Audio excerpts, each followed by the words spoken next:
Olá, bem-vindos à TVD. Obrigada pela presença de todos vocês. Mais uma manhã aqui conosco. A programação da TVD está imperdível, né? Que bom que a gente pode contar com vocês, pode contar com todos os nossos convidados aqui, também presentes. Está sendo muito importante, nesse grande desafio que nós estamos enfrentando, poder contar com essa colaboração, com essa troca de conhecimento. Estamos realmente num grande desafio de cybersecurity, também num grande desafio nesse momento em que estamos testando um novo modelo de relacionamento, e essa ferramenta virtual, a TVD, que já há bastante tempo atua, né, nessa proposta de troca de conhecimento, está mantendo essa programação semanal, e vocês aqui sempre fiéis conosco nessa nossa programação, contribuindo para essa troca de conhecimento. Muito importante e muito bom contar com vocês. Hoje nós vamos falar sobre um tema que não é novo na segurança, mas que está sendo revisitado nesse momento em que novos desafios estão sendo enfrentados, que é o Zero Trust. Esse conceito, na verdade, que está sendo aplicado cada vez mais nesse momento em que o perímetro está sendo revisitado, em que as pessoas foram trabalhar de formas diferenciadas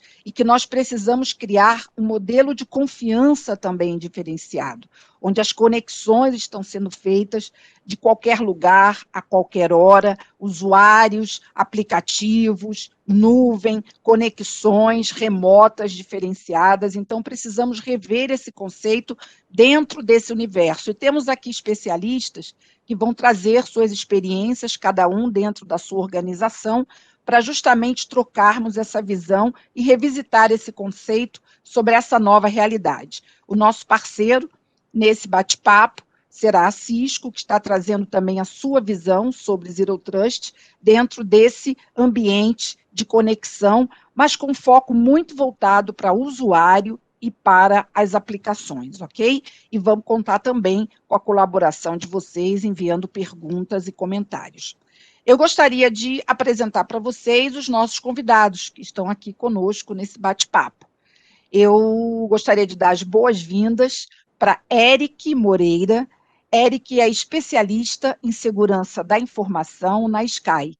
É um profissional com carreira desenvolvida na área de TI, atuando em empresas de médio e grande porte, como auditor, gerente de projetos e SI. Executivo com ampla vivência no acompanhamento e gerenciamento de mudanças, incidentes, crises e problemas em ambiente SAP e infraestrutura. Seja bem-vindo, Eric. Obrigado pela presença e por estar aqui conosco. Obrigado.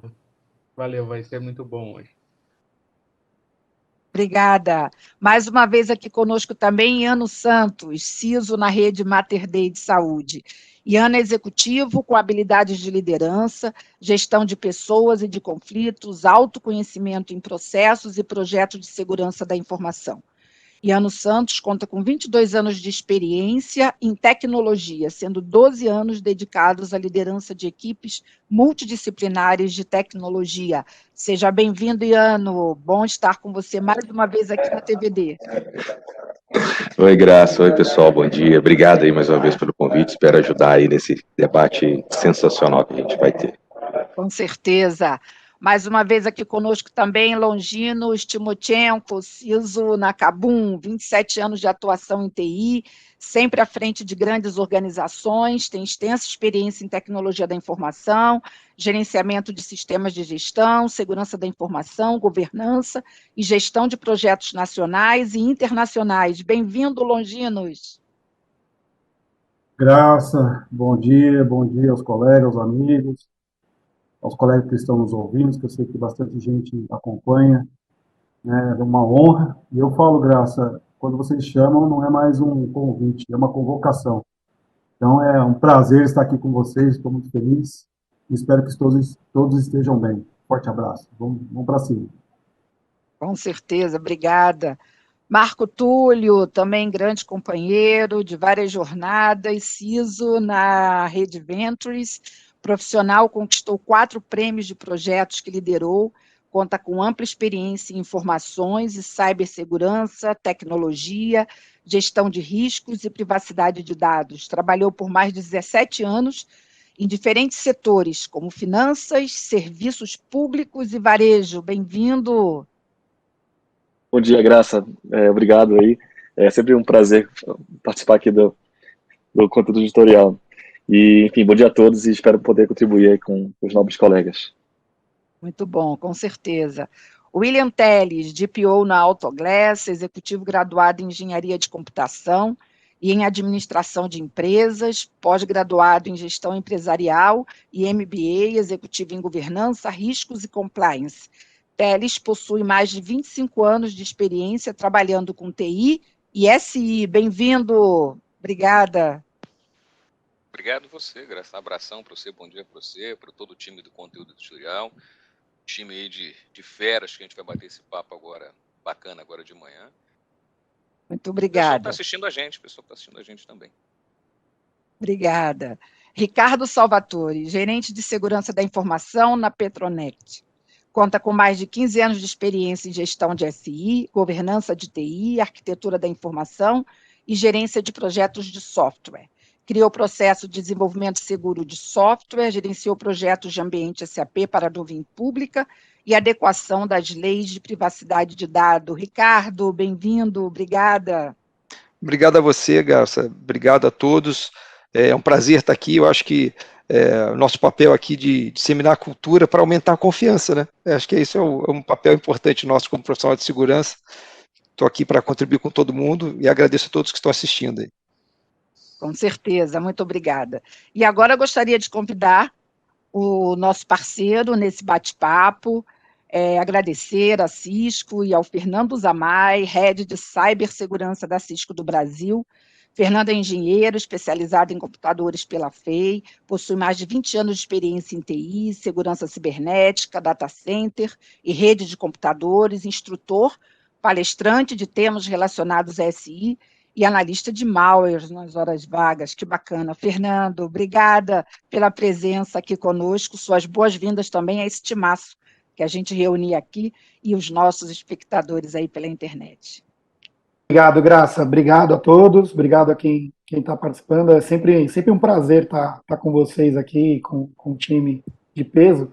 Né? Agradecer ao Ian, o Marco, Williams, Ricardo, Longinos e o Eric. E falar de um debate que, apesar de um tema antigo, né, não é um tema novo, já vem se falando disso há algum tempo, ele começa a se materializar no Brasil mais forte agora. O Brasil, eu considero que o Brasil é um país mais conservador, né, sempre quando você tem uma trend, né, o Brasil ele olha com cautela e começa a desenvolver os projetos. E no tema do Zero Trust, o que a gente vê, o que a nossa equipe vê, que está acontecendo, né, em vários clientes. As consultorias, né, o mercado, né, promovendo e falando de Zero Trust, essa mensagem ela vai para os grupos de TI, vai para o grupo de SI, né, e precisamos ter Zero Trust. E há muitas dúvidas, né, o que é Zero Trust, o como fazer Zero Trust, o como chegar nesse ponto. E é uma mudança, né, ao longo dos anos, que aconteceu em data center, aconteceu na rede campus, acontece na aplicação, no usuário, né, vem toda uma evolução que agora soma com o advento de cloud, né, o workload na nuvem, o workload on-premises, usuário em qualquer lugar. Né, então, esse misto, né, essa necessidade de você ter segurança e conectividade de qualquer lugar e acessando qualquer coisa em qualquer lugar também, ela cria aí um desafio grande. E quando a gente pega o Zero Trust, né, como que a Cisco ela como ela enxerga o Zero Trust, é até uma forma simples, é uma mudança de postura. As redes, né, historicamente, elas são permissivas. Né, você conecta e tem acesso. E depois eu protejo. Né, depois vem o time de segurança e protege se alguma coisa deu errado. Isso no data center, isso no campus, no Wi-Fi, né, então assim, você conecta, tem acesso praticamente total, e depois você tira o acesso se der alguma coisa errada. Esse modelo ele já não vem sustentando um pouco a realidade de ataques que a gente vem vivendo, né? A criatividade, o avanço, e aí exige uma mudança de postura. Né? Então, essa mudança de postura eu só vou conceder acesso à minha aplicação né, aquilo que é importante para mim, a minha rede, se eu estabelecer um nível de confiança mínimo. E aí, nesse estabelecer um nível de confiança mínimo, eu tenho que saber se o Zamai é o Zamai, né, a que grupo ele pertence, qual o privilégio que ele tem, e se o dispositivo que ele traz para acessar a minha aplicação, ele está em conformidade. Se é um dispositivo que está com o meu sistema de segurança implementado, atualizado, se ele representa algum risco. Tá? Só que essa ideia dessa estabelecer essa confiança, ela se aplica a praticamente tudo. Tá? E aí, olhando esse todo, né, pensando desde o data center, no campus e usuário, a Cisco separou isso em 3 pilares. Né? Então, é o workforce, que é tratar o usuário, o workplace, que é tratar a infraestrutura de acesso, e o workload, que é o data center. E o data center, sim, as redes novas de data center, né, quando você conecta um servidor, ele não sai funcionando. Alguém tem que declarar o modelo de aplicação dele e o relacionamento que ele tem com todos. Né, isso já aconteceu um tempo atrás. Ela mudou de permissivo para restritivo mediante autorização. E o que soma, né? Aí somam nesses 3 pilares uma coisa que a gente vem tentando ajudar nossos clientes e parceiros. O que é mais rápido e mais fácil consumir? Né?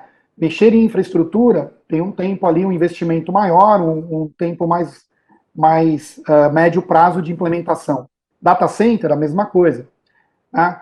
E a gente vê que tem um ponto que ele traz um benefício muito grande num curto prazo com pouco esforço, que é você tratar o usuário, tratar as 2 pontas da equação. Né? Eu vou tratar a aplicação e vou tratar o usuário.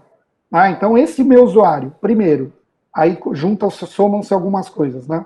A password já não é mais suficiente, né? Vazamento de credencial, então tem N estatísticas aí que os vazamentos de dados sempre envolvem uma credencial que vazou, que é faca, e eu preciso de algo mais. Então, o Multi-Factor Authentication, que está dentro, né, tá dentro da nossa vida pessoal. Né? Todos nós deveríamos temos que ativar o Multi-Factor para todas as nossas mídias sociais e o telefone. Né? Isso já é presente no nosso mundo CPF. Né? E na vida corporativa também. Né? Então, a ideia de vou acessar a aplicação, usuário, você mesmo, né? É o Zamai que colocou a senha, eu vou fazer uma segunda chamada para garantir que é ele mesmo, a máquina dele está em conformidade para acessar a minha aplicação. E a minha aplicação, qual que é o interessante de consumir isso rápido? Eu valido o usuário, valido a máquina, né, na admissão, falando com a minha aplicação, e a minha aplicação pode estar em qualquer lugar. Ela pode estar numa nuvem, um serviço, uma solução as a service, ela pode estar on-premises no meu data center, pode estar num data center público, e aí eu trato essas 2 pontas. Né, e tratando essas 2 pontas, o que a gente enxerga é que é mais fácil consumir Zero Trust fim a fim, atingir esse objetivo em larga escala, não que os outros são menos importantes, né, mas é que é mais rápido o consumo, né, investir nessa tecnologia. E uma coisa que eu noto no Brasil, né, quando a gente fala de múltiplos fatores de autenticação, o que a gente enxerga é que todos estão implementando apenas para uma aplicação, a VPN. Né? Então a gente passou aquela onda, joga em casa, conecta de qualquer forma, vamos melhorar, vamos pôr multifactor só para VPN. E aí fragmenta a solução. Sendo que, na hora que você pensa no multifactor para VPN, você já pode expandir isso e falar, poxa, peraí, por que eu já não implemento um Zero Trust fim a fim, né, tocando o meu usuário para toda e qualquer aplicação crítica, né, ele ter essa segunda validação, ele ter essa interação.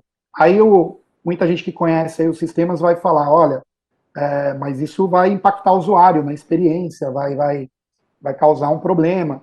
Que aí cruza com uma estatística, um estudo que a gente encomendou para uma empresa, quais são as ações de SI que trazem mais benefício hoje. Né? A primeira que se destacou no relacionamento, depois a Tayane pode colocar aí o relatório para todos, foi investimento proativo em tecnologia. Né? Então, assim, a gente vive um dilema do legado. E até a gente estava conversando aqui com os colegas sobre a dificuldade de investimento. Né? Se já é difícil investir em algo que você não tem, imagina investir em algo que você já tem. Que alguém vai falar para você, pô, mas eu já tenho MFA para alguma aplicação e é aquele modelo tradicional, chaveiro, né? Aquela que o usuário não tem uma boa usabilidade. E aí existe o investimento proativo, e aí soma-se com outro painel que a gente fez, que é o SASE, né, que é o consumo de tecnologia como segurança as a service, né, consumir segurança como serviço, que você pode consumir hoje esse tipo de tecnologia, implementar o Zero Trust como serviço, né, fazendo isso numa tecnologia mais nova que é amiga do usuário. Né, ela não vai engessar o usuário, engessar a produtividade. Então esse é todo um balanço, né, como que a gente enxerga, né, o Zero Trust. Ele é fundamental para sobreviver aí a essa onda, né, de criatividade, ataques avançados que a gente vive, né, porque envolve microsegmentação, envolve saber o usuário, envolve saber a máquina, né, se está em conformidade.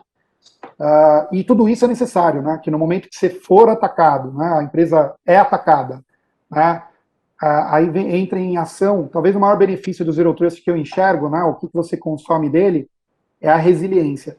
Né? Então, assim, aquela resiliência corporativa que você, na hora que pegou uma parte sua, conteve, identificou rápido e limpou. É o trabalho do dia a dia dos times de SI, de manter ali o navio andando.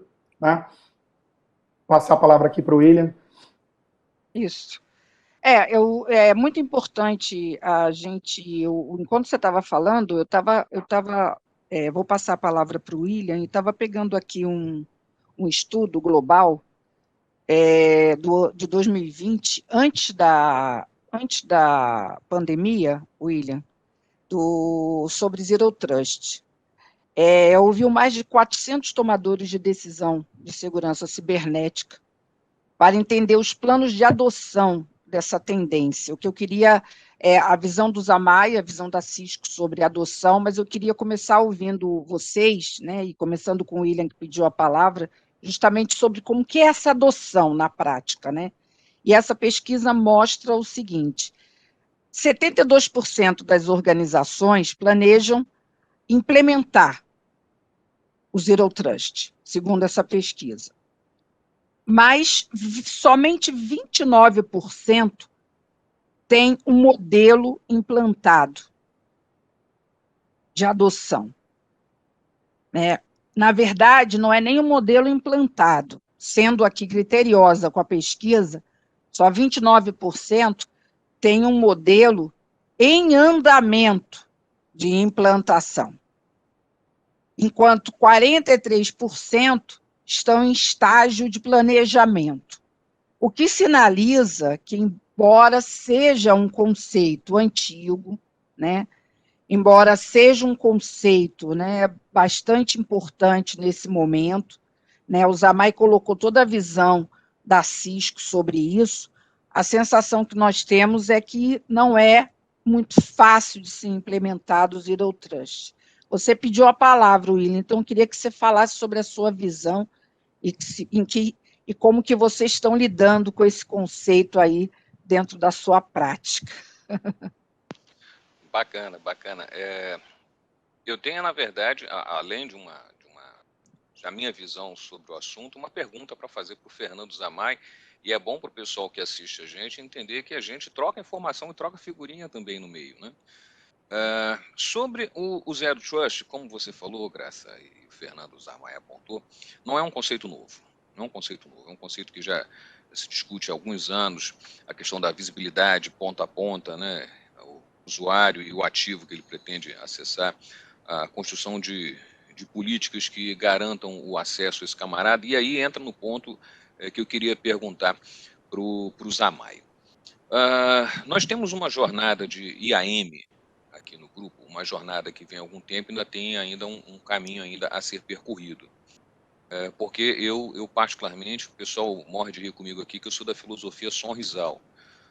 Se eu tiver que tomar banho de piscina com o sorrisal na mão, eu vou sair do outro lado com a mão fechada, porque eu preciso ser convencido de quanto a tecnologia vai funcionar sem que eu tenha um processo. Porque quem vem da velha guarda sabe que a gente primeiro cria um processo para depois buscar uma tecnologia para adequar a esse processo que a gente já roda. Então, no caso da nossa jornada IAM, a gente fez todo um esforço para montar nossa matriz SOD, um esforço grande para, ao invés de conceder permissão, o camarada criar os controles de permissão baseados no conceito de RBAC, e aí a coisa começa a ficar interessante. Dentro do que a gente tem conversado e trocado de figurinha com alguns colegas, o conceito de Zero Trust, ele se acopla bem à ideia de RBAC, onde eu já limito o acesso do camarada em alguns ambientes e, a partir daí, eu tenho quase que um duplo controle desse acesso ao ativo que ele vai fazer, inclusive por sessão de acesso que ele faz. O raciocínio está correto, o nosso aqui, ou é alguma coisa diferente disso? Corretíssimo. É um complemento, né? O RBAC, ele implementado fim a fim, né? Ele é um complemento. Aí eu entro como segundo fator de identidade para saber se ele é ele mesmo e resolvo a questão de credencial vazada, credencial fraca, etc. Né? E o segundo ponto que ele complementa no RBAC, né, esse discurso que eu coloquei, é a máquina também está validada. Né? O RBAC ele valida a identidade do usuário apenas e atribui um privilégio. Ele não checa se a máquina ela é da minha organização, se a máquina está atualizada, se ela está implementada. Então é uma evolução, sim, tá? Tá dentro do contexto aí de identidade, no projeto que você está engajado, né? E se aplica o Role-Based Access Control. Né? Então, assim, o RBAC é interessante, que é uma nomenclatura, usava muito em TACACs, né, infraestrutura, que era o role, prover acesso baseado no perfil. Né? E é exatamente isso. Né? Aí falando da adoção, Graça, na experiência que eu vejo, né, os clientes tentando implementar, querendo investir, querendo fazer, né, e muitos já têm, né, os que colocaram já o data center atualizado, Software Defined Network, né, ou no caso da Cisco se chama ACI, ele já tem toda a microsegmentação, ele já tem toda trust para conectar um servidor, né, aí ele implementa o Zero Trust parcial, eu fiz no data center, né, eu fiz no Rede Campus. Rede Campus talvez é onde as empresas eu vejo mais desafio. Né? Você fazer uma solução de NAC, aí vamos falar da solução de NAC, identificar, validar a máquina, colocar na VLAN, etc. E o desafio não é tecnologia, o desafio são pessoas. Tá? Um projeto numa Rede Campus, para ter sucesso, eu preciso do cara do desktop, eu preciso do cara do switch, do cara de segurança, do cara do AD, e se essas equipes todas não tiverem com vontade de fazer acontecer, basta um criar dificuldade e o projeto todo não anda. Né? E aí, pelo outro lado, aí falando em adoção, né? Aí complementando, onde eu vejo que está mais fácil, nesse parte da identidade do usuário, trabalhar o workforce, né? Puta, vamos resolver todos os usuários primeiro, porque eu estou falando de software, estou falando de autenticação, o cara de SI não depende de muita gente. É mais ou menos isso. Ótimo, estamos já esquentando aqui o nosso debate. Tem um pedido de palavra do Longinos e depois do Ricardo. Longinos, com você. Longinos, já temos aí assuntos bons aí para debater, né? E depois o Marco Túlio também pediu a palavra. Estou aqui já acompanhando aqui os pedidos. Vamos lá, Longinos. Sim. Assim, excelente a abordagem dos colegas aqui, tá? Acho que vai muito em linha do que a gente imagina, do que o mercado necessita. Só quando a gente falar de Zero Trust, a gente está falando de confiança zero, né? Então, assim, quando a gente fala de confiança zero, assim, colegas, assim, meu entendimento é como que a gente pode falar de confiança zero para um festival dos dados no mundo, né? Então, assim, como a gente pode agora começar a confiar, ganhar confiança novamente nos dados. Então, eu diria que, como a gente disse aí, vocês colocaram, o Zero Trust já é uma coisa, algo antigo, que agora, de acordo com a necessidade, a gente está dando maior atenção, maior holofote para isso, mas eu diria que a gente já, né, aí você colocou, Graça, que 40% estão em planejamento, quer dizer, estão mais atrasados ainda, e isso é uma coisa que me preocupa muito, esse dado, porque eu diria que a gente deveria estar discutindo aqui, em vez de falar de Zero Trust, a gente deveria estar discutindo tolerância zero. É isso que eu gostaria de estar conversando, porque a gente não pode ter que dar um basta nessa questão de vazamento de dados. Isso é que nem bala perdida, a gente está acostumando com isso. Tá? Então, eu vou trazer, assim, alguns institutos de pesquisa chegaram a registrar um aumento de 50% nos ataques virtuais nos primeiros meses de 2020, em relação ao mesmo período do ano retrasado. Isso não vai diminuir. A gente sabe disso, que o percentual tende a aumentar, né, sobre os riscos de ver informações confidenciais expostas, por conta dos ataques de hackers cada vez mais prováveis. Então, o que eu entendo, Graça, que seria legal a gente começar a pensar com o Zero Trust, mas com o SaaS. Eu acho que essa é a tendência de ter essa convergência. O SaaS é a questão do Secure Access Service Edge, né? Então, a gente vai realmente dar um olhar holístico, né? Além de controlar o acesso e a concessão de acesso ao usuário, dar tranquilidade para o usuário, questão de compliance, também conformidade, né? Será necessário também realmente apoiar a uma implantação holística do Zero Trust, tá? Não adianta a gente só pensar no acesso.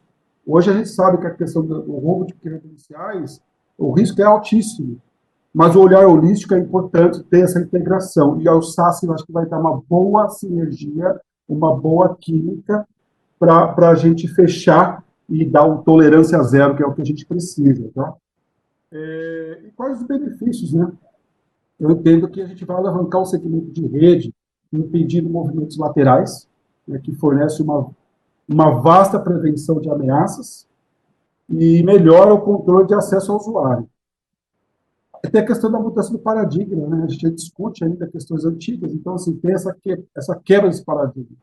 Então, assim, os usuários e seus comportamentos devem ser monitorados, quais aplicativos utilizam, com qual frequência, de onde acessam, qual tipo de uso e conexão que é usada. Com a questão aí do home office, a gente tem que saber qual tipo de acesso que o usuário está fazendo, né? Se realmente ele está fazendo só pelo meio confiável ou atribuído pela companhia.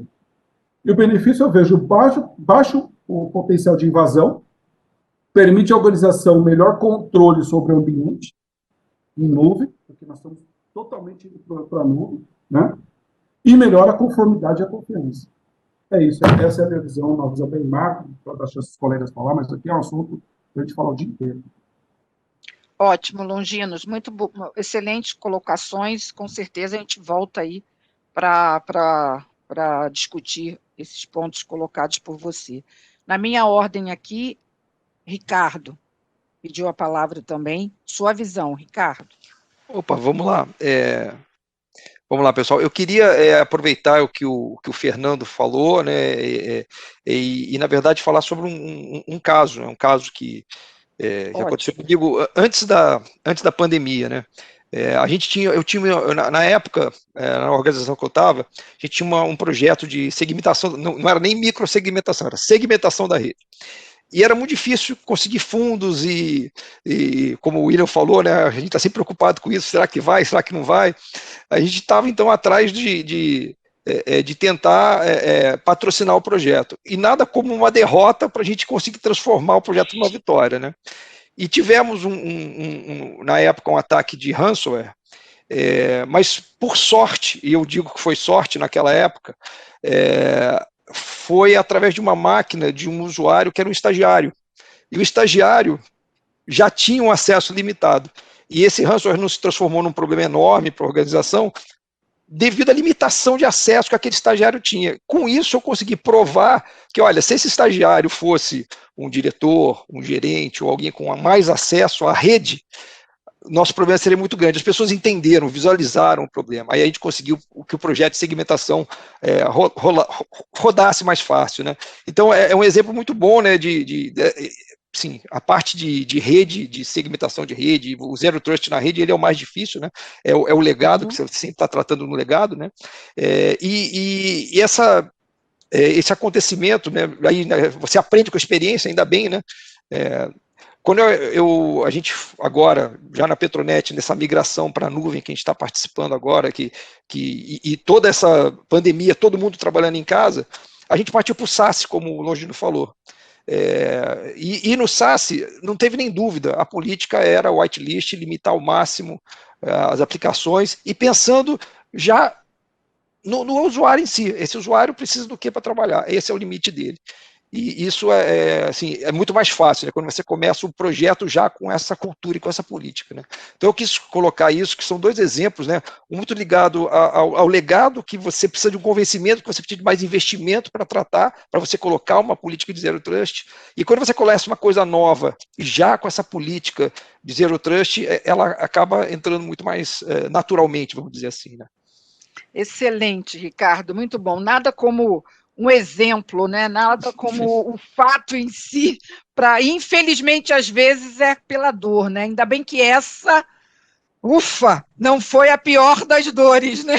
Poderia ter sido pior, mas às vezes o fato em si, quando ele acontece, é o que acaba, né, gerando realmente a ação. Muito legal, muito bom você trazer aqui. A plateia que está acompanhando aqui sempre gosta muito dos cases, já estão aqui agradecendo seu exemplo e dizendo, pô, seria ótimo se sempre fosse esse o caso.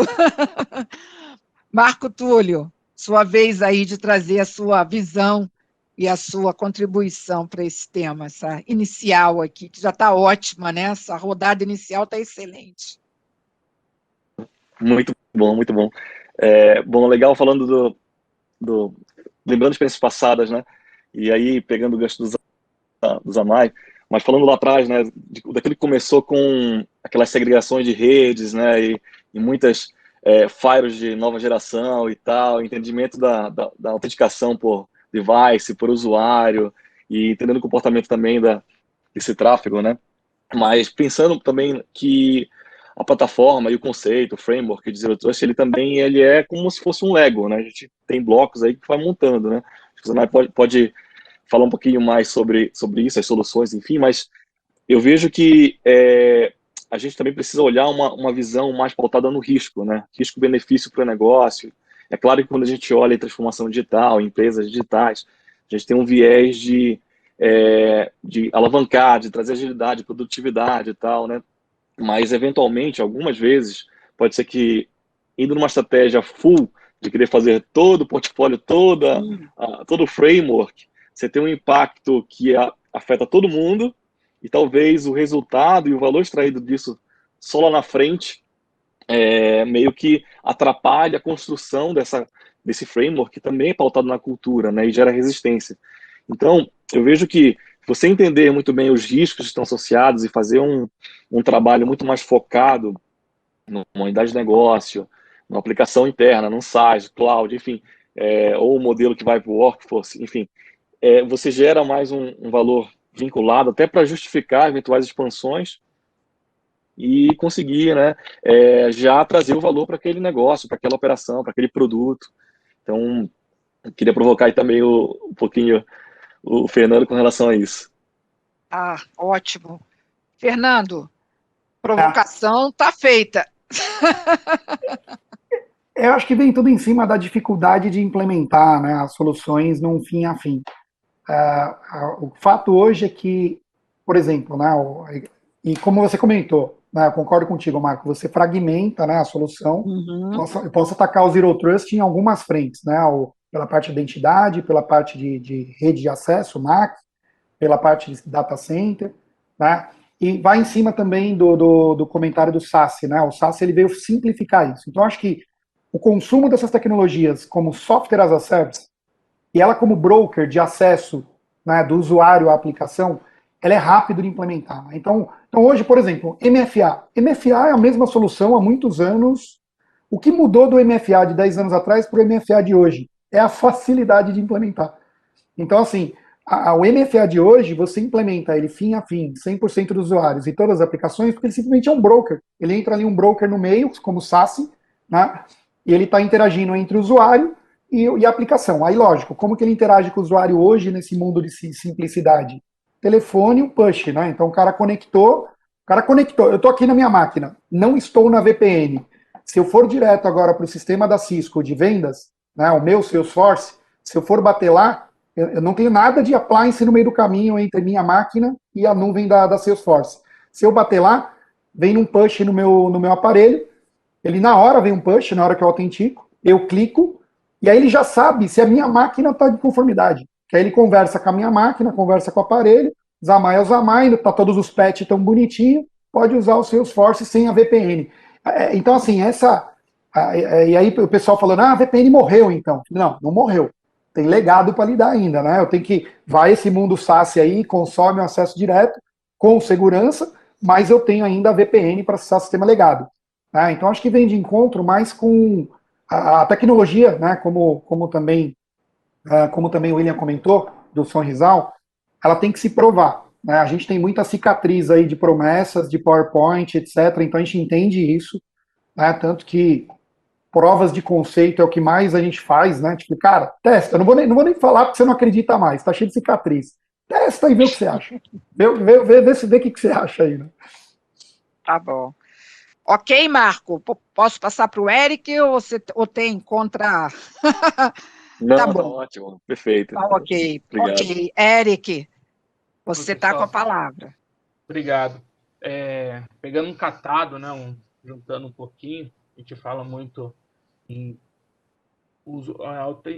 autorizar o usuário dentro do nosso ambiente, com duplo fator, o múltiplo fator. Isso. Só que também a gente tem que também pegar um pouquinho também e ter conscientização do usuário. Eu vejo que a conscientização também é um passo muito grande para evitar a máquina, esquecer a máquina em algum lugar que não deveria, toda essa parte, né?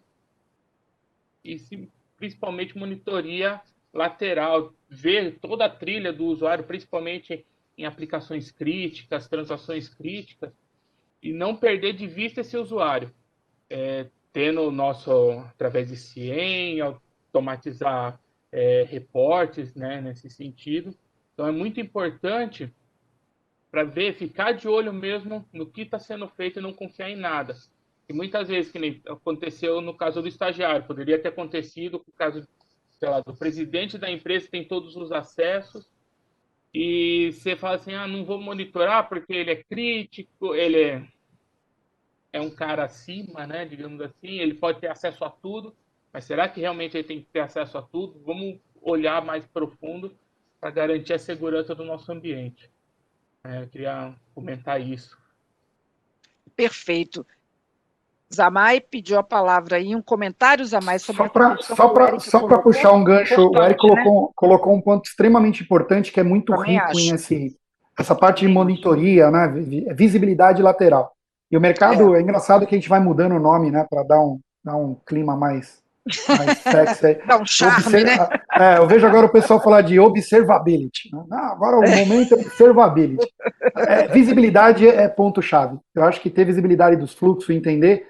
E hoje a tecnologia ela tá a um ponto que uma das partes difíceis de prover acesso do RBAC, né, distinto, é mapear o que o cara pode fazer.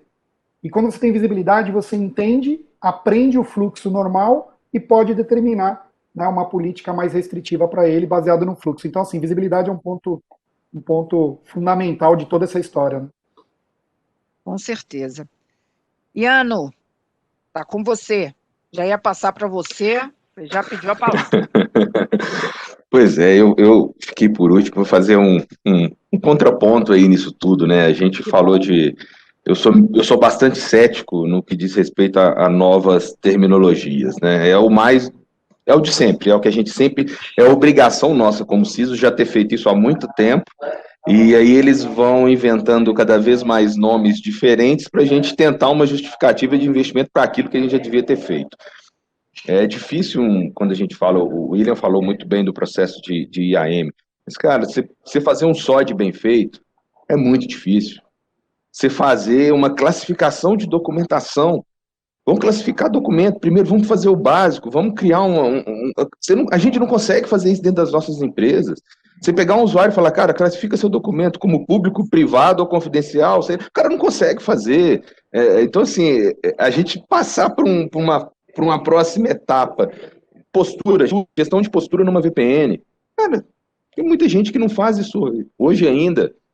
O cara não consegue checar se a máquina tem um antivírus atualizado, se tem um patch atualizado. Eu vou bater lá num sistema legado meu para fazer MFA, que ele não vai falar com MFA. Não vai ter um barramento que consiga fazer eu autenticar uma transação crítica dentro do meu ERP se ele é legado. Então, assim, acho que essas coisas todas, a gente tem momentos, cada empresa tem o seu momento.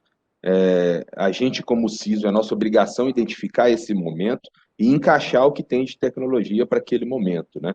É muito difícil a gente já fazer o básico em algumas situações, e eu acho que a gente tem que ter o foco sempre nisso, ver o momento da nossa empresa, construir o básico, fazer o básico bem feito, e aí sim ir evoluindo para novas tecnologias, para novos conceitos, que nada mais são do que novas palavras de coisas que a gente já devia ter feito antes, né? É o que eu enxergo assim e vejo que a gente tem muito ainda a evoluir, sabe, nesse cenário todo. Muito bom. O Iano foi provocativo, e eu vi que o Ricardo reagiu. Não sei se vai reagir, se vai concordar. O Marco também já levantou aí. Que bom. Vamos lá, Ricardo, o que você achou aí dessa provocação do... Não, eu concordo. A gente, na tecnologia como um todo, e não só na segurança, né, a gente gosta de dar nomes novos a coisas velhas, né? Isso é um... Então, a gente está falando aqui de... né? Exatamente. A gente está falando aqui de Zero Trust, né? Mas é uma coisa lá desde 2010, que agora que a gente está preocupado com isso, né? Assim, a gente já está há muito tempo, mas está no hype, vamos dizer assim, né? Mas o que eu queria dizer é que, assim, a questão cultural, né, de você convencer as pessoas a seguirem as políticas, as ideias, ela é muito difícil, mas a gente vive um momento em que nos facilita muito, né? Então, eu vou dar um outro exemplo aqui. O MFA, né? O MFA para o usuário, ele é chato, né? O usuário não quer fazer MFA, né? Não quer fazer.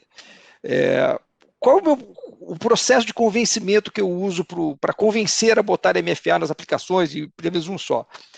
É o golpe do WhatsApp. Porque o golpe do WhatsApp, ele não é cybersecurity, gente, é um golpe de confiança. E como é que a gente se protege do golpe do WhatsApp? Com o MFA do WhatsApp. Então, gente, esse é um processo que, olha só, se você está preocupado com o seu aplicativo de mensagem, a mensagem que você troca com a sua mãe, com a sua tia, com a sua avó, com os seus filhos, no trabalho é a mesma coisa. Então, você bota o MFA lá e bota aqui também. Então, esse processo de convencimento, ele é constante, né? É constante. E a gente tem que fazer analogia, porque o usuário comum não entende, né? Ele não entende. E eu acho que o que é rico hoje, no mundo que a gente vive, né, é que as informações estão aí, né? Elas estão aí. A gente tem que desmistificar elas, né? Não só dar nomes bonitos, né? Desmistificar e fazer as analogias sempre. E eu acho que o grande desafio do Zero Trust aí eu acho que os colegas podem colocar a ideia deles, é a automação e a orquestração disso tudo, né? Porque a gente vai conseguir botar um MFA aqui, vai botar um whitelist ali, vai botar o SASS, vai ter o nosso SIEM coletando informações de tudo que acontece, mas como é que a gente vai tratar disso tudo junto, com uma equipe pequenininha, enxuta, sem gastar muito? Esse é o grande desafio. Muito bom, Ricardo, adorei. Mais um bom exemplo aí. Eu acho que, indo nessa linha, falando uma linguagem mais próxima do dia a dia do usuário, é aquela história, fica a dica, né? Muito bom, muito bom. Marco, você pediu a palavra também. Vamos lá. Iano, muito boa a provocação, hein? É bom, né? Tem que dar uma provocada para poder fazer todo mundo, né? Sair um pouquinho aí da zona de conforto. A provocação foi muito boa dele mesmo. Foi boa, muito boa. Também, conheço ele. Concordo com o Ricardo também, enfim, com o Iano. E acho que claro, tem um aspecto de entender o momento da empresa, né, e fazer o básico. Acho que fazer o básico não está em discussão. Talvez realmente revisitar o que é o básico. E por outro lado, acho que cabe também a gente olhar o que está surgindo de novo, com uma roupagem ou não, se é o mesmo motor, mas é um carro com um novo design e tal. Pode ser que ele se adapte melhor agora. E pode ser que ele entre melhor nesse contexto do negócio e facilite uma adoção. Então, tem um pouco também a gente estar aberto a olhar o novo e ver, cara, será que faz sentido para o meu momento, para a minha empresa, para o meu modelo de negócio? E, eventualmente, ele pode até ser um contraponto ou uma sobreposição, alguma coisa que seria o básico a ser feito, mas que a gente escolhe, né, por avançar, porque no final das contas, o que eu tenho percebido, né, no mercado geral, é que a gente ainda está se falando mais em ser um enabler e tal, né, mas a gente ainda está atrapalhando, a gente ainda está dificultando. Então, se a gente não realmente pensar em olhar os riscos e falar, cara, tem 10 riscos, mas a gente vai focar nesses top 3 aqui, isso se resolve com isso, aquilo e ali. Que seja uma coisa nova que tenha vindo, como o Zero Trust, uma nova roupagem ou não, que seja o básico, mas acho que tem um viés aí, muito que o Ricardo falou também, de cultura, de transformação, de criação, de ir lá em engajamento dessa nova, desse novo pensamento que está tentando ser aplicado para conseguir fazer com que a gente vire a página, vire a chave aí para mudar um pouquinho do que a gente está fazendo. Mas concordo totalmente aí, só um adendo do que foi colocado. Mas é interessante, sim, também. Muito boa a sua colocação. William, você também quer complementar aí essa repensar aí a forma de aplicar esse conceito? Quero sim, Graça. Parafraseando e usando uma fala sua um tempo atrás, talvez eu taque fogo no parquinho agora. Mas o Iano falou uma coisa que eu acho que ela talvez seja um pouco mais abrangente, né? Concordo com ele que o CISO precisa entender o momento de cada empresa para fazer sua adequação. Acho que esse raciocínio assina embaixo que ele falou, nosso. Mas teve um relatório da Apura que me chamou muita atenção. Eu discuti inclusive com algumas pessoas falando sobre, em função da pandemia, o aumento das ameaças cibernéticas. O relatório da Apura aponta para um aumento de quase 400% das ameaças. Então, por mais que as empresas precisem se adequar baseado no seu momento, como o Iano falou, a gente hoje tem um momento que é propício para todos revisitarem as suas estratégias de segurança da informação. Inclusive, se for o caso, incluir uma jornada IAM ou não, mas a adoção parcial ou integral de Zero Trust, com um roadmap muito bem definido, com entregas definidas, que a gente possa tangibilizar essas entregas para o board. Mas eu acho que essa questão do momento, esse momento que a gente vive hoje, é um momento propício. A gente discutiu em um outro debate há um tempo atrás sobre o aumento das ATPs, dos ataques de DDoS. Então, a pandemia ela trouxe um ambiente propício para uma discussão onde a gente pode revisitar nossas estratégias de segurança e de cibersegurança. Então, por mais que o momento de uma empresa hoje não seja um momento de um alto investimento, pode ser que eu consiga repriorizar alguma coisa e dar mais ênfase àquilo que vai proteger melhor os meus ativos. Só isso, se eu toquei fogo no parquinho, peço desculpa aí, mas acho que era importante. Não, mas o que você está colocando é importante. E uma contribuição também que eu posso dar é que a sua colocação, William, tem sido recorrente aqui. Não só dos participantes, né, que têm estado aqui comigo, os CISOs, mas também todos que têm estado na plateia têm falado sobre isso, que é um momento, sim, em que, de certa forma, existe essa propensão a se revisitar alguns conceitos, a se tentar realmente, e também um pouco do que o próprio Ricardo colocou, que, de certa forma, né, existe uma maior proximidade das pessoas com o mundo digital. Já acontecia, é óbvio, a transformação digital ela estava em curso, mas ela acelerou. Todo mundo sabe disso, né? Houve uma aceleração. E essa aceleração fez com que, obviamente, tudo viesse à tona muito rápido, mas isso também pode ser usado, né? Tanto está sendo usado para o mal, com certeza, com o avanço das ameaças, e dos incidentes, mas também pode, de certa forma, ajudar vocês a virar um pouco o jogo. Enfim, tudo tem dois lados, como sempre. Longinos, com você a palavra. Obrigado, Graça. Graça, hoje eu falei, eu vou tentar ser diferente hoje, nesse debate. Mas, Graça, chega o Ricardo aí, Salvatore, e tá com o pé na porta, os dois pés. Aí fica difícil a gente segurar, né, Graça? Então, assim, ele trouxe a realidade. Ele chegou, legal, né? Os dois pés. E trouxe para a realidade. E é verdade, é o que a gente passa do dia a dia. E aí, Ricardo, compartilhando, pegando seu gancho, foi fantástico. Legal, né? A questão do MFA, né? É um exemplo bem clássico, né? Que todos passam. A gente está nessa fase aí de convencimento ao usuário. Será que a gente realmente está nessa fase de convencimento? Eu vejo dois grandes problemas hoje, que a gente tem que tomar ação imediata. É a questão do controle de acesso, que são credenciais que a gente está falando, né? E a informação. Isso o negócio sofre, o cliente sofre. Então, assim, a gente não está... Esses dois pontos, eu diria que a gente não está mais na fase de convencimento. Tudo que afeta a questão de acesso, eu diria assim, o usuário, ele é obrigado a fazer. Porque a questão agora é compliance. Graça, a gente tem que começar a falar mais de compliance aqui. Compliance não tem força no nosso país. Entendeu? Não tem força. tá? E compliance é meramente para prestar conta à auditoria, entendeu? Então, assim, conformidade, mas, assim, ele tem que realmente ter força dentro da estrutura, porque é para que a gente consiga patrocinar mais o nosso trabalho.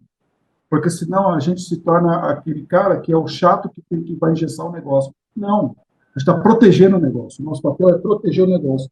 Então, a questão do convencimento, para esses dois pontos, eu já diria que a gente deveria virar essa página e falar assim, isso aqui é uma decisão, a questão da prevenção.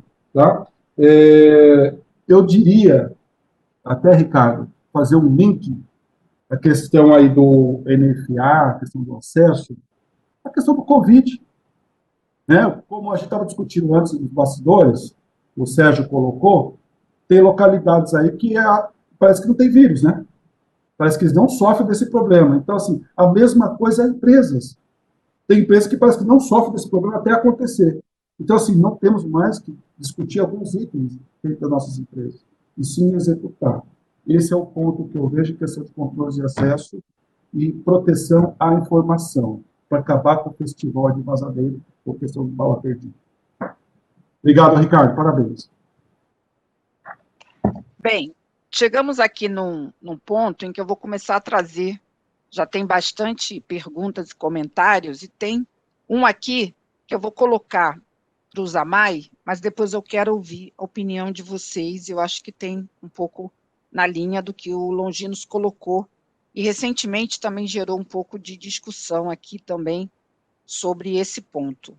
A pergunta é a seguinte, Zamay, a pergunta é do Edson da Sistel, ele diz o seguinte: não chegaríamos no ponto do Zero Trust de começar a pensar em voltar a um acesso mínimo para o usuário? Não seria mais confortável para as organizações conceder menos acesso? Fernando Zamay, essa pergunta...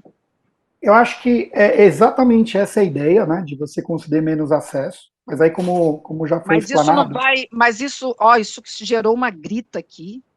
Falaram que isso é para levar a segurança para a década de 90. Não, acho que é muito mais... Vocês estão querendo voltar uma volta ao passado. Olha, CISOs, se preparem aí para falar de novo sobre isso, porque isso aqui foi uma grita geral aqui. O pessoal de segurança está querendo levar a segurança de volta ao passado. Vamos colocar alguns pontos assim, ó, quer ver? Definir o que é mínimo acesso. Acho que a gente tem que definir primeiro o que se encara de mínimo acesso. Porque não é só a pessoa acessando uma aplicação. Eu tenho sistemas IoT, impressoras, câmeras de vídeo, telefone IP. Esses caras contribuem para trazer sujeira para a infraestrutura e criam brechas, né? A maior dificuldade é você definir qual é o acesso que eu preciso, né? E isso casa aí com o projeto de identidade. Como que eu vou... E aí o que eu vejo que as empresas buscam, que é quase impossível. Zamay, vendas, engenharia, segurança. O que ele acessa? Cara, minha máquina acessa zilhões de coisas. Marketing, só pode acessar o YouTube. Essa estratégia é difícil de implementar. E controle é igual a custo. Controle é igual a custo. Você quer ter muito controle? Custa dinheiro, custa operação, custa usabilidade, né? Então, o que eu vejo nessa parte de segmentação do que eu posso acessar existe 4 grandes blocos. Existe o bloco dos contratados, os meus funcionários, pessoas e computadores, que são meus funcionários da minha folha. Existem os terceiros e existem os desenvolvedores. O que eu vejo é muita empresa cara, o desenvolvedor tem muito privilégio. E ele pode me trazer muito problema se der alguma coisa errada. Né? E aí eu tenho visitantes. Se eu atacar 4 blocos e fazer uma estratégia de segmentação em blocos, onde eu não vou ver se o funcionário é de marketing ou é de vendas, mas eu vou ver que ele é meu funcionário. E aí eu começo humilde, eu começo desses 4 grandes blocos, e aí eu vou fatiando, e aí eu coloco as impressoras, né, telefone IP e tal, no bolo também, né, que são os IoTs, que esses são determinísticos. Uma impressora só fala protocolo de impressão com um sistema fixo. Ela é facinho de fazer uma regra específica. Por que eu estou falando impressora? Porque na hora que você coloca um NAC na infraestrutura, o ponto de ataque é pegar o cabo da impressora e entrar por ela. Né? Então, já pensando ali que eu tenho que ter menor privilégio. Tá. Então, a tua visão é que fazer uma segmentação. Micro, que é usuário por usuário, é um negócio, quer dizer, a tua proposta é pegar esses 4, digamos, né, macro aí, segmentos e fazer essa estrutura. Longínquo. Deixa eu adicionar uma, Graça, deixa eu só adicionar uma que é importante Tá. isso. Eu não consigo determinar o que um usuário fala na internet. Até consigo, né? No proxy, no sistema, mas é mais complexo dentro da rede. Tem uma segmentação extremamente importante para toda essa discussão de cyber, que acho que é ela que puxou o nome de micro, que eu tenho que controlar o que uma máquina conectada à minha infraestrutura conversa com a máquina vizinha. É o espalhamento lateral dos malwares. Né? O malware, quando ele entra, ele espalha lateralmente, e se você colocar em discussão o que a minha máquina precisa, estou ligado do mesmo switch duas máquinas, por que eu tenho que conversar com a minha vizinha? Se você pensar bem, né, hoje, nos dias atuais, eu só falo com o data center. Alguns protocolos de voz, de vídeo, né, que a gente está fazendo aqui, podem ir direto. É fácil fazer. Então, a regrinha de lateral controla e superfixo, horizontal, aí eu deixo para outros sistemas, como foi citado o SASE, foi citado o controle de CASB, foi citado outros elementos. Ok. Zamay, então, colocou a visão dele aí sobre essa questão que foi trazida aí pela plateia. Longinos, você pediu a palavra logo assim que eu trouxe a colocação aqui da plateia. Sim, Graça. É o seguinte, que a gente traz essa conversa para dentro de casa, a gente apanha, né? Porque tirar os acessos é andar para trás.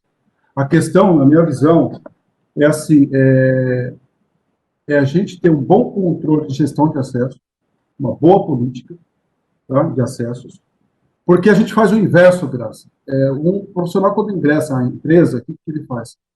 Libera tudo, depois a gente vai tirando conforme for necessário. Né? Então, libera todos os acessos. Então, não é liberar tudo, é dar o acesso para aquilo que ele precisa e ter gestão sobre isso. Né? Quando ele faz movimentação dentro da empresa, a mesma coisa. Se ele foi promovido, não é ele como acumular mais acesso, e sim adequar os acessos dele. A questão da cultura, desenvolver a cultura, educação, controles e equipes para reação, caso tenha algum problema de acesso. Tá? Então, assim, não é... E, assim, educação com responsabilização. O usuário ele tem que se sentir responsável pelo acesso dele, pela credencial dele. Ele não cuida do cartão de crédito dele. É a mesma coisa, o acesso dele ao ambiente. Ele tem que ser responsável e ser responsabilizado. Então, ele tem que conhecer até onde vai a responsabilidade dele em relação ao acesso. A questão é que a responsabilidade de acesso é de TI e, às vezes, cara de segurança. Então, a gente tem que deixar claro a responsabilidade de cada um. Tá? E gestão, governança. Eric, você pediu também a palavra sobre essa questão. Sim, indo na ideia do Longinos, do Zamay, eu não vejo que o acesso mínimo, entregar o mínimo de acesso e depois escalando isso, ele tem que ter o acesso, ele tem que começar na empresa, tem que ter o acesso ideal dele, entendeu? Não muito alto nem muito baixo, tá? E periodicamente vai para uma questão de governança fazer essa revisão desses acessos, se realmente é necessário ou não, tá?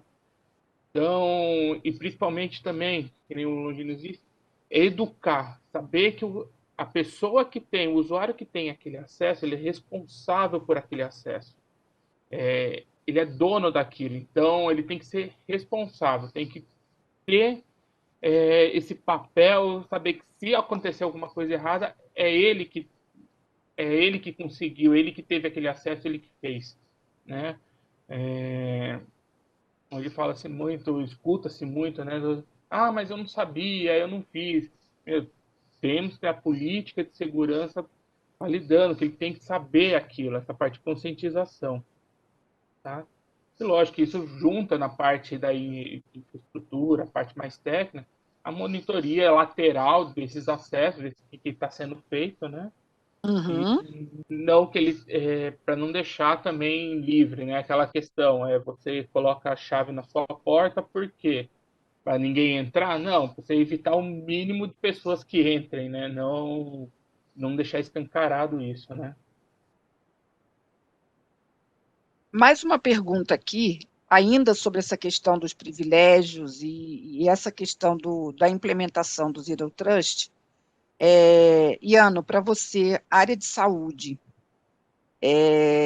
Na verdade, são duas que eu vou aglutinar em uma, Iano, porque a pergunta, ela fala exatamente sobre o grande desafio que deve ser nessa área de saúde, né, com profissionais, e principalmente nesse momento que nós estamos vivendo de pandemia, conseguir estabelecer um modelo de zero trust, ou de confiança, ou de limitação de acesso, né, no momento desse de pandemia, onde a área de saúde está sofrendo toda essa pressão, né, e onde, ao mesmo tempo, está sofrendo um processo de transformação digital muito grande, onde tem telemedicina e essa série de coisas. Então, eu queria ouvir um pouquinho de você, como é que está sendo esse grande desafio. São duas perguntas que estão indo exatamente nessa direção.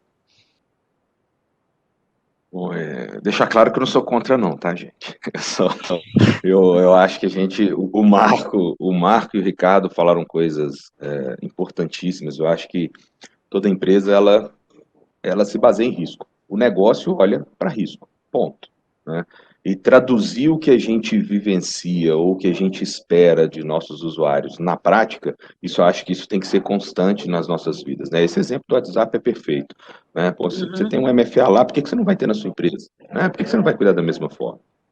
A gente da área da saúde está sofrendo bastante, né? Todo mundo conhece o movimento, e a dinâmica de um hospital, a dinâmica de se ter médicos, consultórios, ela é bem diferente do que eu já tinha vivenciado.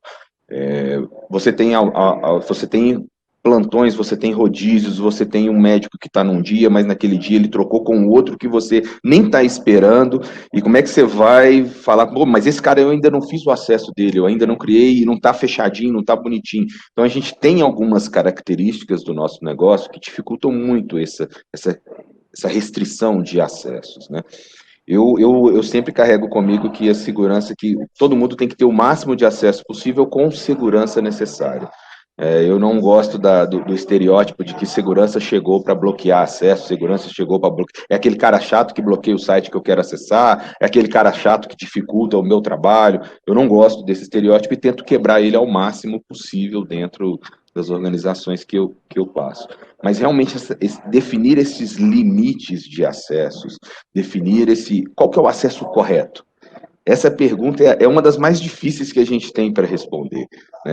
É melhor a gente cercar os acessos, tentar garantir que aqueles acessos são seguros e partir de um pressuposto assim, eu confio, mas eu confio tentando garantir a segurança ali, mas blindando esse acesso de uma forma mais transparente possível para que o usuário não sinta isso, porque ele vai reclamar.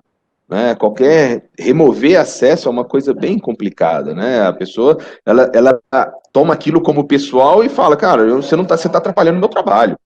Né? Ele não enxerga que aquilo ali é para proteger ele. Eu acho que o mais importante é a gente botar na cabeça do usuário que a gente está protegendo ele, porque ele é responsável por qualquer coisa que aconteça com o usuário dele.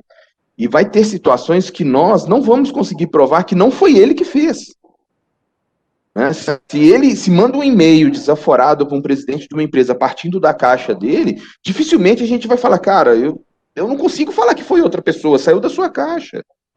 É um ponto que a gente tem que trazer para os usuários, essa responsabilidade que é dele também, é entender que a gente tenta proteger a pessoa dele.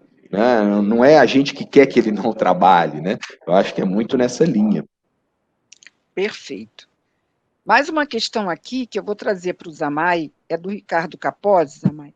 Então, ele diz o seguinte, e a pergunta é para você. Interessante a abordagem, estou acompanhando desde o início, Zamay, mas me parece que a implementação desse conceito, Zero Trust, seja mais acessível para grandes empresas, grandes players.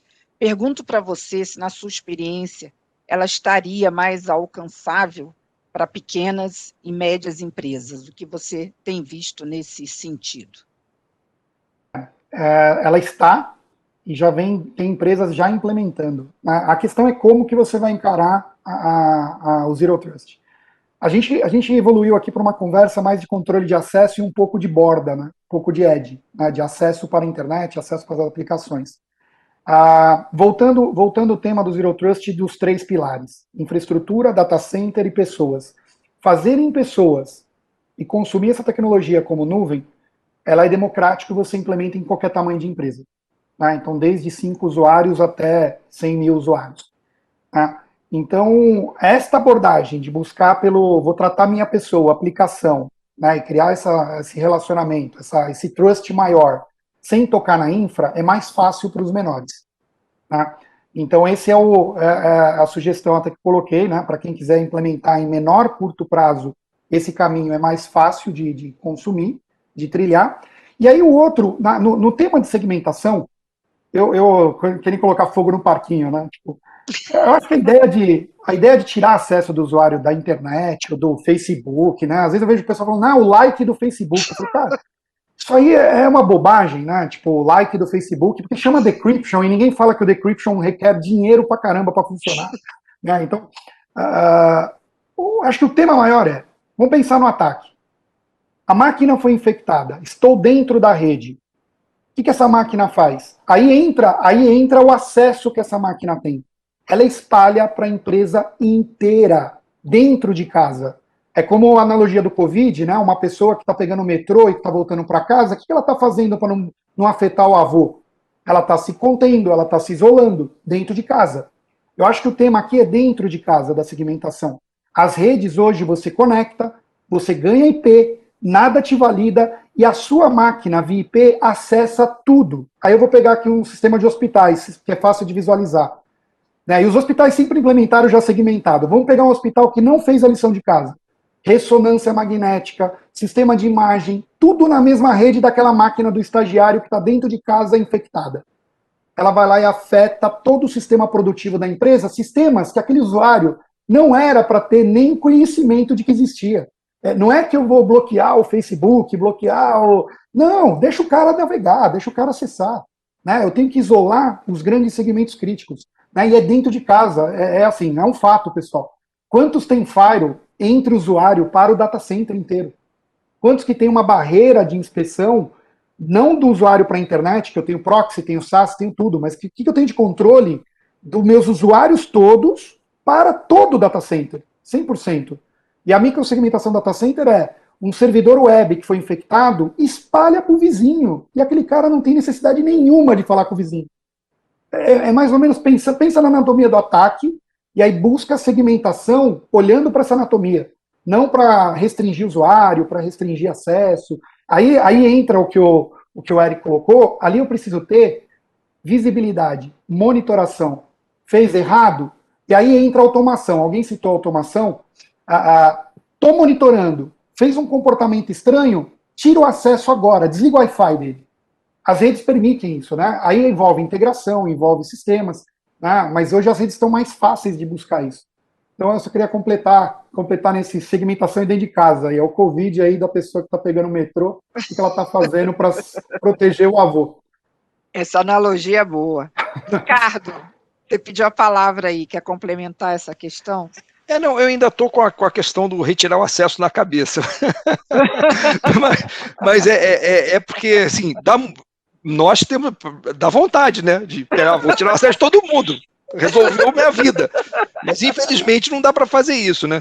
Então, o caminho, e a gente acabou conversando sobre isso aqui, né, é dar o acesso necessário, e somente o necessário, e dando acesso à medida que, assim, é um whitelist, a gente sabe o que é isso, né?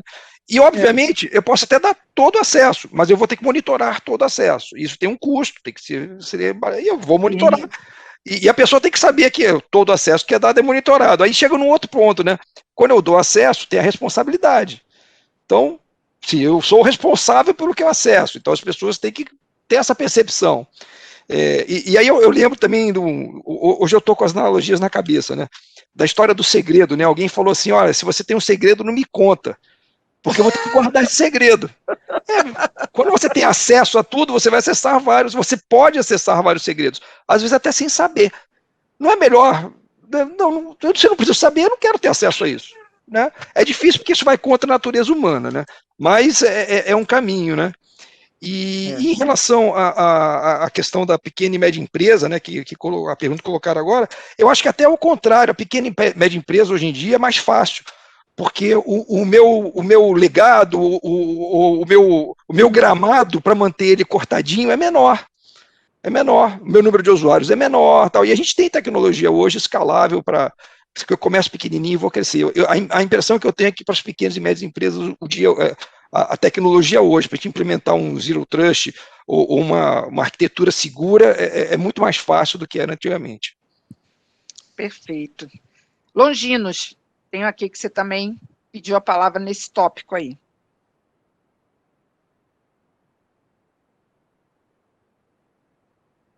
Longinos. Oi, Graça, desculpa, me perdi aqui no botão. Não, eu só parabenizei o que o Zamay colocou, né? Acho fantástico o que ele colocou, e agora o Ricardo acrescentou também a questão do fecha tudo, né? Seria o mundo ideal para a nossa segurança, mas não para o negócio. Mas eu vou nessa linha, Graça, e eu vou reforçar mais uma vez para a gente começar a falar que tudo que a gente faz, a gente olhar para a questão de puxar mais o compliance. O Brasil precisa olhar mais para o compliance. O Brasil é taxado como o país da corrupção, o país do jeitinho. Então, assim, a gente só vai começar a reverter esse quadro quando a gente realmente mostrar que a gente tem conformidade e, aí sim a gente começa a ganhar confiança. A questão não é confiar no usuário ou desconfiar, é ter controle. Tá? Obrigado. E a questão que o Ricardo colocou, e o Zamay, a gente dá inteligência ao ambiente. Mas para a gente dar inteligência ao ambiente, fantástico a automação, dar inteligência, mas primeiro a gente tem que fazer o básico, o dever de casa, para a gente poder automatizar. Tá bom? Obrigado. Perfeito. Pessoal, nossa plateia está trazendo questões muito importantes, por isso até estou dando atenção e correndo um pouquinho, porque já estamos aí, né, no final aí, então vou trazer mais um tema aqui, trazido pela plateia, Felipe Loner da Fonseca, da Bula.com, muita gente da área de saúde acompanhando também. Ele diz o seguinte para os CISOs: quando se trata de terceiros, como é que vocês estão trabalhando? Onde a redução de custo, né, o acesso a uma solução de proteção é gerida por esse terceiro, não é possível segmentar a sua conta, uma interface com vários clientes atendido pelo vendor, como aplicar Zero Trust, como confiar nesse caso? Alguém tem algum exemplo? O pessoal está adorando os exemplos. Alguém pode contribuir com esse caso de terceiros? Alguém tem alguma contribuição nesse caso de aplicação de Zero Trust em casos de terceiros? Vamos ver se algum CISO aqui contribui com você, Felipe. Senão o Zamay pode ajudar, né? Eu sempre recorro aos universitários aqui. E aí, Ricardo, você que é o homem das analogias, ajuda aí o nosso CISO que está nos acompanhando. William, todo mundo quietinho? Terceiros é complicado aqui, hein? Nada. Zamay, sobrou para você. O que faz com terceiros, Zamay? Vou contar o que eu vejo fazendo com os terceiros, né? Primeiro que tem o terceiro, eu acho assim, a máquina é sua, tem terceiro que usa a própria máquina da empresa, aí ele é meio que tratado como parte da empresa. E tem o terceiro que traz a máquina própria, da sua própria empresa para utilizar. Esse pessoal, terceiro, que traz o bring your own problema, né? A gente chama de bring your own damage, né? Traga o seu próprio problema. Ótimo. Ele costuma ser um dos pilares dessa segmentação mais macro. Meu funcionário, meu terceiro. E eu vejo muita gente, primeiro, né, implementando esse controle diferenciado para o terceiro e sendo mais cauteloso no que ele acessa. Por exemplo, empresas que dão manutenção de TI. Às vezes você contrata um integrador, ele dá manutenção em roteador, switch, né, o que esse cara acessa. E muita gente às vezes utiliza, que como é difícil, né, fazer isso com controle, eu vejo muita gente usando, além da segmentação de infraestrutura, usando aqueles jump host. Né? Então, assim, vou te dar aqui um VDI, um sistema que você entra, acessa esse meu jump host, e dele eu vou para as aplicações que você vai usar. Né? Então, sim, é um cara que tem que ser tratado, né? Bloco funcionários, terceiros, desenvolvedores e visitantes. Esses grandes blocos aí tem que ser trabalhado aí na política. perfeito. Uma última que eu vou trazer aqui ainda da plateia, que é interessante, é do Gilberto Fernandes Nepomuceno. Ele diz o seguinte: na opinião de vocês, o que seria mais interessante quando você ainda não tem uma política de Zero Trust bem estabelecida? É você começar com um modelo onde você amplia o acesso e depois você vai reduzindo, ou ao contrário, você dá acesso mínimo e depois, à medida que você consegue implementar, você vai ampliando. Qual é a sua experiência, Zamay? O que você diria em Olha, termos eu diria de assim, acesso? eu gosto da abordagem de começar humilde, né? Tipo, começa humilde, né? Primeiro ponto, eu tenho que saber a quem eu estou dando acesso. Tem empresas hoje que não sabem quem está conectado na rede nesse momento. Rede cabeado, Wi-Fi, etc. Então, bate com visibilidade. Eu tenho que saber o que está conectado. No momento que eu sei o que está conectado, né, e começo a trabalhar o que tipo de privilégio, aí eu ataco esses blocos macro, né, porque aí eu só separo o terceiro do funcionário e o dispositivo IoT, e ataco primeiro, é mais fácil atacar a segmentação do IoT. A câmera de videovigilância tem um protocolo específico, a impressora, e porque eles criam brechas na sua estratégia de controle. Né? Eles vão criar brechas ali no controle de acesso. Mas eu acho, começando humilde, de primeiro saber, é meu usuário mesmo? Depois, é a minha máquina? Aí na evolução, a escadinha desse amadurecimento, é a minha máquina em conformidade com a minha política? Né? Tá com antivírus, tá com patch, tá com tudo, né? Então isso é uma evolução, porque toca várias equipes, e aí eu concordo aqui com o Longinos, né, e com o Ricardo, a empresa menor, ela tem, às vezes é uma pessoa que decide tudo e que toma as decisões, e ela não tem que disputar com uma outra área a briga política corporativa. Então eu vejo que as empresas menores têm mais sucesso em implementações mais complexas. Implementações mais complexas, empresas menores têm mais sucesso, tem menos pessoas. E às vezes é um cara que fala, todo mundo aí se alinha e resolve. Né? E não tem lá 15 verticais, superintendência, diretoria. Fica menos complexo, né?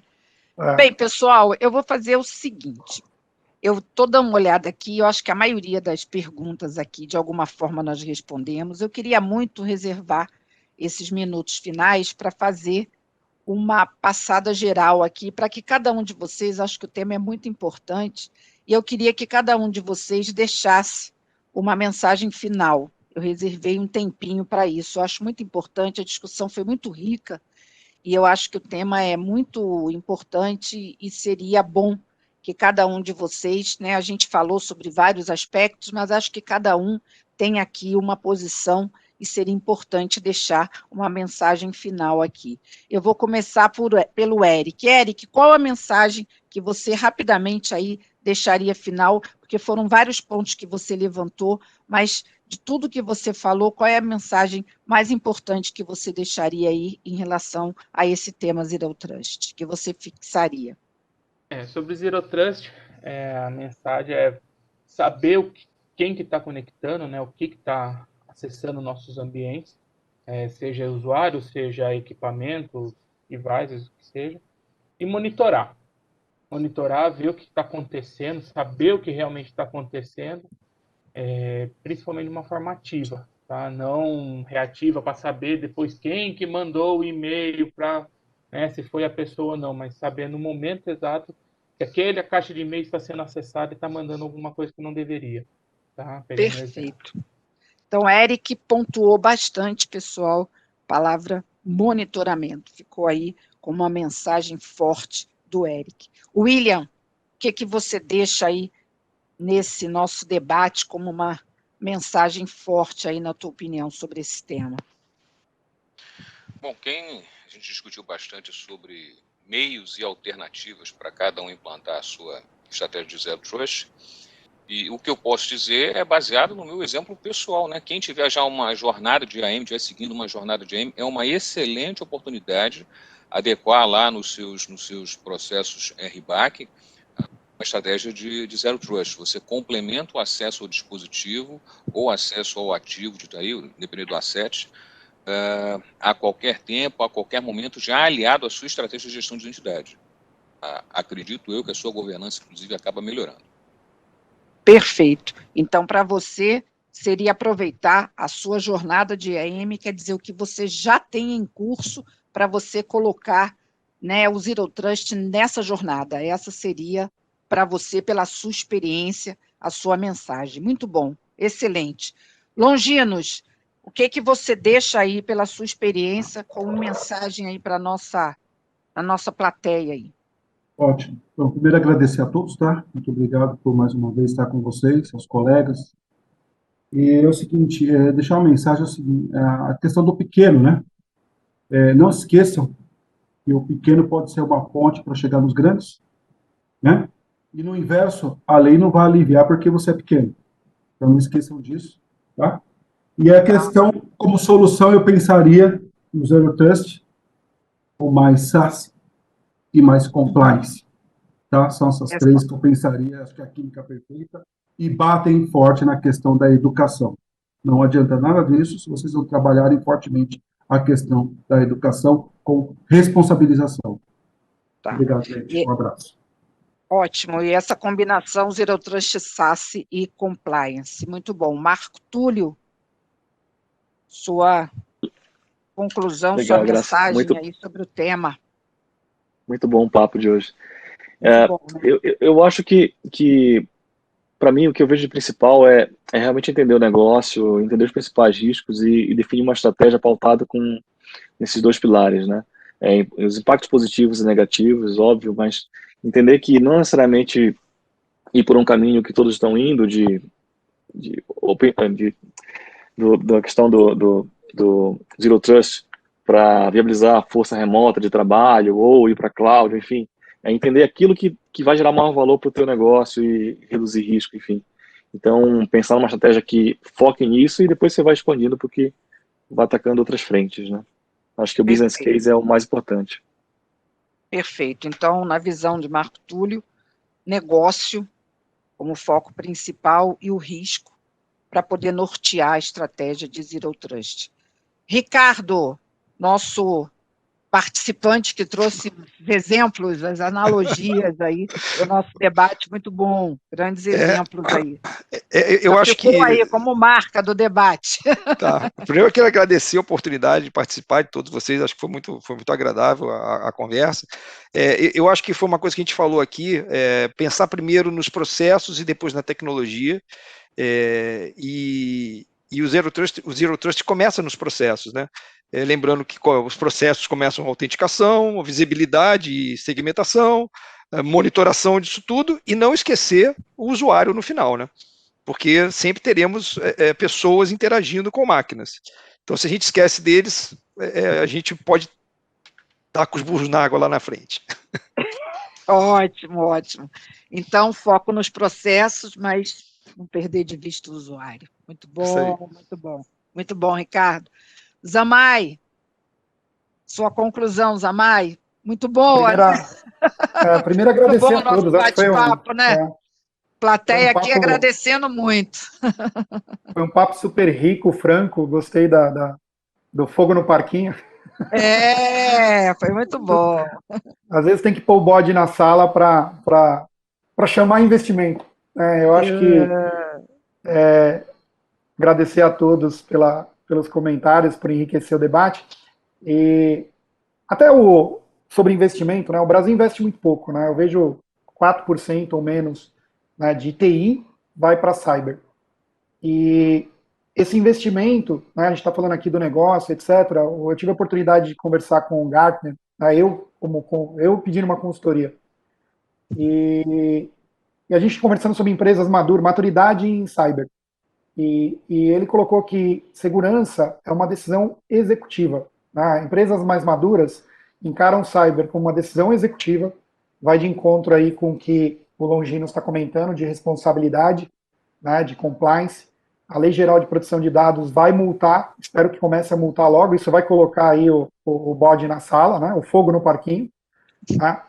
E o CISO, ele tem essa missão, né, de ser o interlocutor com o executivo da empresa, com o business da empresa, ele não é mais só tecnologia. Né? O CISO ele tem que estar na mesa de discussão de negócio, porque todo negócio pode parar se ele não for ouvido, se ele não te receber os investimentos. E aí, puxando para o Zero Trust, né, dentro de todas as jornadas aí que o CISO tem para escolher, priorizar, mediante aí várias técnicas, NIST, processos, pessoas, alinhar tecnologia, existem aquelas mais rápidas de consumir, que trazem alguns benefícios, né? Então a gente falou de campus, data center e usuário, né? O múltiplo fator eu estou destacando porque ele veio de encontro aí com o exemplo do WhatsApp, né? E está na nossa vida pessoal, a proteção da nossa vida digital, e ele tem que ser encarado como geral, e resolve também a questão da credencial que está envolvida aí em vazamento de dados, sempre tem um vazamento de credencial. E tudo isso em cima de confiança. Eu acho que a grande reflexão a mensagem que eu quero deixar é: quais são os critérios que nós colocamos para confiar em algo? Né? Confiar no acesso, confiar na pessoa, confiar em dispositivo. E confiança hoje é algo tão valioso que a gente conseguir sem critério, a gente se expõe na vida pessoal e no mundo corporativo. Então isso tem que acontecer, né? Então tem que acontecer, né? Escolha as suas armas, né? Escolha os seus leões para matar, mas esse critério de confiança ele tem que subir. A barra está muito baixa hoje, a gente tem que elevar e tem que não limitar o acesso, não tirar acesso, né? Mas dar o acesso correto e controlado. Acho que era isso que eu queria deixar como consideração. Muito bom, Zamay, fortalecendo aí o critério de confiança que nós temos que resgatar aí da melhor forma possível, né? Estamos resgatando isso na nossa vida pessoal e também na cybersecurity. Tiano, você está de volta, chegou na hora certa, antes da gente terminar. Fizemos uma rodada aqui, Iano, onde cada um deixou palavras aqui, frases, conceitos, então, monitoramento, jornada, né? Ian sendo reforçada, Zero Trust SaaS Compliance, risco mais negócio, processos e tecnologia, fazendo aqui, né, não perdendo o usuário de vista, Zamay fortalecendo a confiança, e você não pode deixar, né, de fazer também aqui a sua participação final, deixando aqui a sua mensagem conclusiva aqui, todos fizeram, você chegou na hora certa. Pois é, eu tive um pequeno probleminha aqui que acontece, Entendemos, né? Não tem jeito. Certeza, faz Mas parte. o que eu queria deixar pro pessoal é assim, gente, a gente tem que olhar sempre pro que tem realmente de novo, mas nunca esquecer do básico. Nunca esquecer do básico, gente, porque em muito caso o que vai salvar a gente vai ser o básico.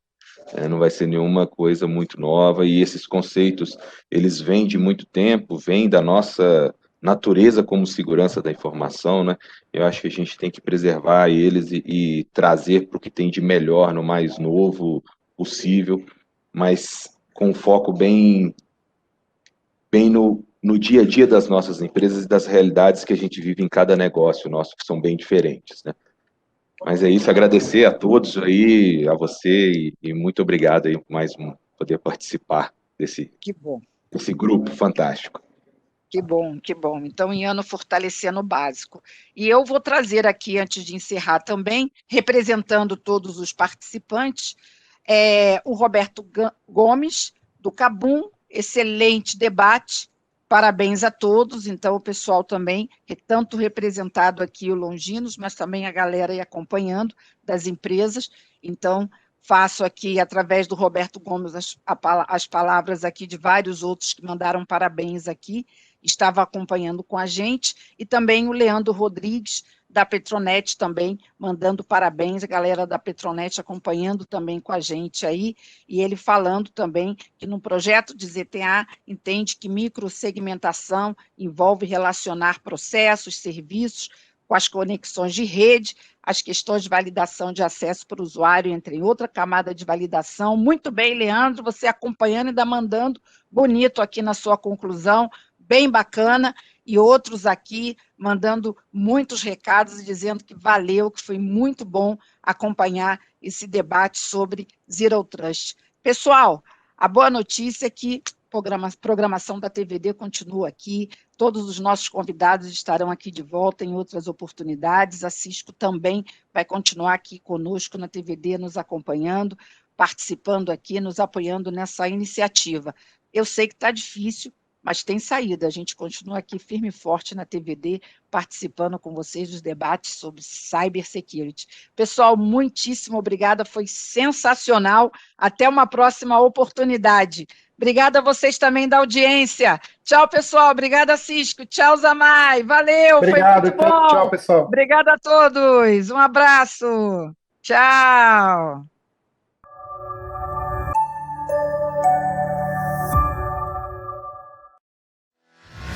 A sociedade em que vivemos está mudando rapidamente. Estudos estimam que neste ano teremos 5 bilhões de dispositivos conectados e 80% das implementações de IaaS e PaaS serão hospedadas em nuvem. Até 2024, 1/3 dos aplicativos que usam tela serão substituídos por dispositivos inteligentes. As guerras tradicionais estão sendo substituídas por cyberguerras. Os ataques hackers, antes feitos por idealistas, agora são feitos por organizações criminosas, gerando bilhões em prejuízo ao redor do mundo. Nesse novo normal, a sociedade acelerou a transformação digital e a maneira como fazemos negócios também está mudando rapidamente. Os desafios da área de segurança crescem diariamente. Empresas estão cada vez mais expostas e sofrem com baixa visibilidade, integração e quantidade de especialistas.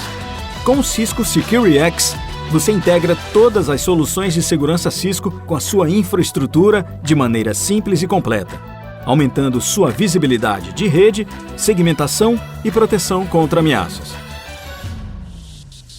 Não importa o tamanho do seu negócio e sua maturidade em segurança, o Cisco SecurityX acelera o seu crescimento de forma segura.